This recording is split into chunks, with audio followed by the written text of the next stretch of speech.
Frank Rocchio. Hello, Amanda. How are you doing today? I am doing well. How are you doing? Awesome. We're going to talk about standing out today. Standing out like a sore thumb. Being different. Love it. So, of course, you and I, we talk about brands. We're not talking about, having a cool shirt. We're talking about a company and why it's important to stand out. So, I mean, obviously most brands, most companies know like, oh yeah, you should be different from your competitors. But there's a reason behind that. Mhm. Why should you stand out? And then like what are the consequences if you don't? Yeah. I think it's interesting that everyone knows generally the benefit of why you should stand out from competitors. I think it's like common knowledge, right? But something I was thinking about earlier in the week, which is probably why we're having this conversation since we talked about it, was there are some really tangible things that can happen that are connected to budgets, that's connected to revenue, that a lot of people don't necessarily connect it to. And so, yes, you can get, a big thing is you can get stuck competing. You always have to, you always have to explain the nuances and differences and kind of semantics between what you do and what a competitor might do. People don't understand the value of what you provide, and they might keep looking elsewhere. Might struggle to win prospects and lose business to competitors. All that is probably an experience people have. But even if they are winning people over, they're likely going to be spending more on their marketing, and they're going to have increased customer acquisition costs because they're going to have to spend more basically just competing for attention. Even if their service is the same or their product is the same, they're going to have to spend a lot higher cost on paid ads or even investing more in social media or content, whatever that is, versus having an offer where they can spend less, and the times they do get attention, they're going to convert more people because they solve a unique problem or they own a different space in a customer's head. Yeah, I like that. And I think, sometimes there's brands that have been around for a long time. Maybe they've been in a market, they were the first in the market. But then competitors come.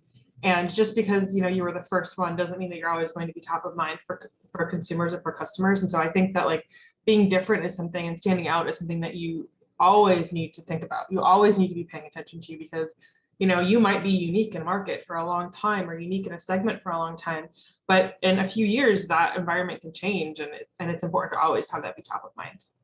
Absolutely. I mean, that's why sustainability is such an important thing. Not from yes, the environmental sustainability is great too, but from a brand perspective, building those moats around, we saw it in like mattresses, home mattresses. Yeah. That Casper was the first. They were great, and now you have, probably way too many to count in order to do that. And so, yeah, you always have to be thinking about it, no matter if you're a new brand, if you're a brand that's growing and maturing, because you always have to find a way to stay ahead or maintain your competitive advantage for sure. Absolutely. So like there are some, and you kind of touched on some of these, I think, when you were talking about why it's so important and the benefits of it, but what are some of the ways that brands can kind of stand out and differentiate themselves? There's a handful that can be done in a variety of ways, and it really depends on where you're at. There's a couple industry knowns that can really stand out to differentiate or stand to differentiate. Innovation is the first one. So I think we're seeing a shift back in, probably before I was born, before you were born, maybe in the early 60s, 70s, we saw tons of inventions and innovations in products to make things easier, to make life easier and things like that. And I think we're seeing, because of the scale of technology, basically the use of AI and other things like that to innovate. And there's a lot of innovation coming. And so if you can innovate and bring a completely different product to market, that's probably the best way, like we just talked about. Well, I even think like the word or the phrase digital transformation is like all over the place now. But it's so true. Like if you can be the first to digitize a product offering or a service, like that is innovation in today's space. Yeah, absolutely. So innovation is the first one. The second is specialized, meaning, there might be a broad category of something, but if you can really be the company that, especially in the B2B market, that specializes in serving a certain audience, honestly, that could be a really strong differentiation, because a lot of companies, especially if they're more nuanced, whether it's in the financial field or the insurance field or things like that, can be so tricky that if you are a specialty in that service, especially in a local area, that can be a huge differentiation for you. And then the third is probably, it's a little bit like the first, is be first. And that's still possible for a lot of companies. And what we mean by that is if you're first to market with a solution, or you're the first to own a certain category, it's going to be really hard to take you off that ladder in a customer's mind or for a Right. competitor to come in. Again, what you just asked before, if you are first to something and there's traction around it, that's amazing. But immediately you have to start thinking about, okay, how do we protect that then? But to get there, you have to be first at something. So Mhm. what we talk about with clients and what I always push for is like, okay, what are you first at? What is something that you can claim that you kind of came to market Yeah. first? I like that because even like when you think about brands like Jacuzzi or Kleenex, like they are the brand that comes to mind right away, but it doesn't necessarily mean that they're the largest brand in the market anymore. Like I don't buy Kleenex brand. Yeah, So they still need to continue to differentiate themselves, even though I use the word Kleenex instead of tissue most of the time. yeah, It's just interesting, yeah. Like it's good to be the first, but again, kind of going back to that first conversation, you gotta earn your keep. yeah. You got to protect it after that. But yeah, that's a huge one. I'd say even if you're an established brand and you're struggling with differentiation, maybe there are elements of your company that are like, yeah, we're the first ones to do this. Again, it has to be relevant, meaning that it can't just be a small semantic. It has to be something people care about, but being Mhm. first is the best. Now, those three are wonderful. They're really high impact strategies. But if, let's say, you go through all those, you're like, we don't have the budget to innovate, we don't specialize in anything, definitely not first in anything. The fourth one is a little bit more of how to find something that you can differentiate yourself with Yeah. your current scenario. And that's what I would, people call it different things. I mean, call it positioning, laddering, whatever it is. I would just say it's one or the other strategy, finding the gap, meaning positioning yourself in your customer's mind in a way that no competitors have yet. Usually it's the lowest cost method. It requires the smallest front end investment. And you can probably do it with a, in a couple of days with an exercise, at least to get direction going and find something that you're better at than anyone else. Well, the first three that you mentioned, they seem like pretty straightforward, but that last one is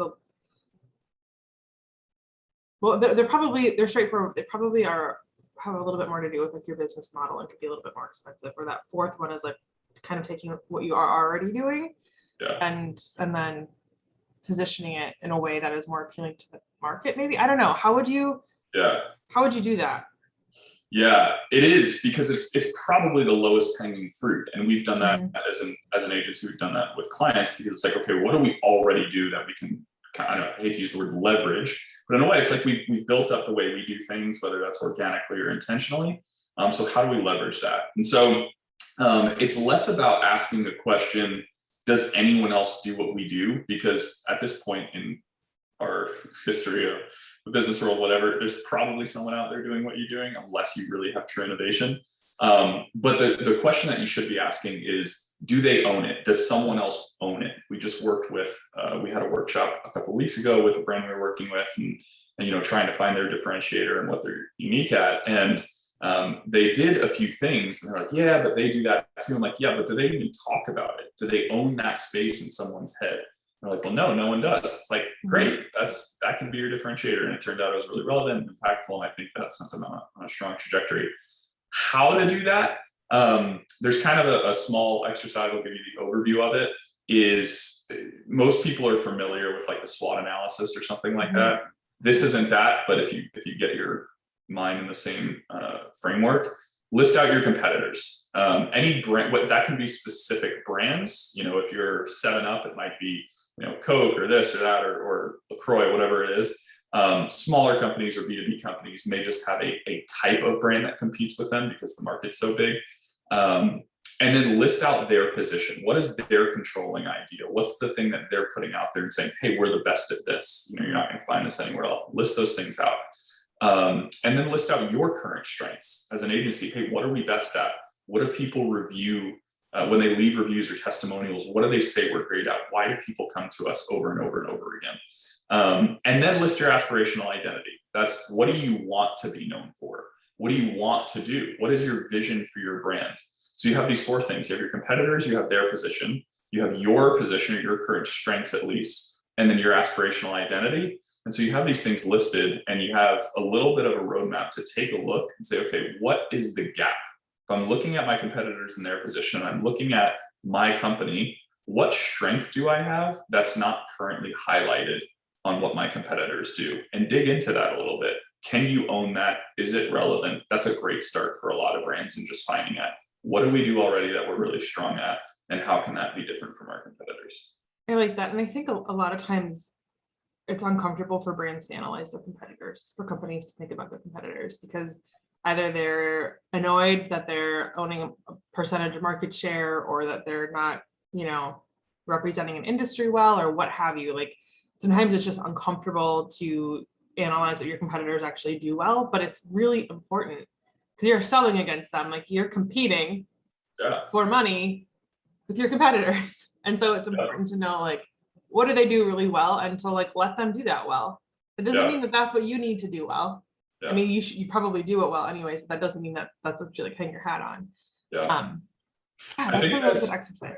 It's a great point, because I think when a lot of companies, including we look at competitors, usually it's like, well, why are we looking at competitors? What are we getting for that? It's always starting with the frame of the mind of your customer. And the reason we look at competitors is saying, okay, what do customers already desire? If they're doing well, there must be an interest there, and how are customers already thinking? And a lot of times you can use your competitors to almost like find a way to position yourself. A classic example in the industry is 7-Up, right? They were a soda that didn't have Coke. They called themselves the Uncola soda, right? Like they used their competitors to say, hey, we're kind of framing what we do, but in a way that's different from what they do. Not that most companies would use that same example, but I think it's healthy to always start with your customers. If you start with your customer in mind, it doesn't mean that when you look at your competitors, you're focusing on just competing with them. It's always with your customer in mind, and looking at how can we communicate to a customer? How can we find space in our prospective customer's head, say, no, you need this, or this is important, or just really owning a category in their mind. Because if it's not important to them, you're likely not going to win business. So yeah, I think that's really true. I feel like I have a lot to think about after a conversation. So thank you. Me too. I think about those things all the time. So they're easily said, that they take some work, but in the end, they're worth it. Like I said, you can save a lot of money as a company instead of always competing and drudging and putting an effort that has low return. If you spend a little time on the front end doing some of these heavier lifting projects, you'll reap the rewards later. So I love that. Cool. Well, Frank, I'll talk to you later. Thanks. Yes, thank you, Amanda. Have a good one. You too. Bye.